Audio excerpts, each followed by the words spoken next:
အားလုံးပဲမင်္ဂလာပါအခန်း300ခွန်မှအတန်နောက်ဆုံးစသိန်းပိုင်းလေးကိုတင်ဆက်ပေးပါစီရှင်နောက်နေ့မနက်မှာရွာသားတွေကစိတ်ပစ်စရာကောင်းတဲ့အကြောင်းအရာတချို့ကိုပြောပြကြပါတယ်စောစောပိုင်းနှစ်တွေတုန်းကမိုးသက်မှုန်တိုင်းကြတဲ့ညတညမှာအမျိုးသမီးကြီးတဦးကအခန်း300ခွန်မှာသူမကိုသူမကျိုးဆွဲချအဆုံးစီရင်ခဲ့ပါတယ်အဲ့ဒီအချိန်ကစပြီးအဲ့ဒီအခန်းထဲမှာတဲတဲ့ဧည့်သည်တွေကတကားခောက်တံတွေနဲ့တကားဖွင့်ပေးပါဆိုပြီးငိုတံပါကြီးနဲ့ပြောတံတွေကြားနေရတယ်လို့ပြောကြပါတယ်လူတော်တော်များများကဒါကိုလစ်လျူရှုကြပါတယ်ဒါပေမဲ့လူအနှဲငယ်ကတော့အတန်ကြားပြီးတာနဲ့ရေချိုးကန်တကားကိုဖွင့်ကြည့်ကြပါတယ်အဲ့လိုဖွင့်ကြည့်တဲ့သူတွေကနောက်ပိုင်းမှာ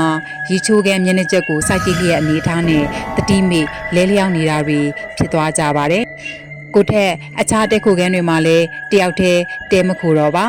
ဒေသခံတွေပြပြချက်အရာအခန်း300ခွန်ကမရှိတော့ပါဘူးဘာဖြစ်လို့လဲဆိုတော့ထပ်တလဲလဲဖြစ်ပေါ်ခဲ့တဲ့ကိစ္စရပ်တွေကြောင့်ပါ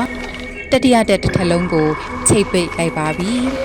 နောက်ဆင်သူပရိသတ်အားလုံးကိုအထူးပဲကျေးဇူးတင်ပါတယ်ရှင်နောက်ထပ်ဗီဒီယိုများမှာပြန်လည်ဆုံတွေ့ပါမယ်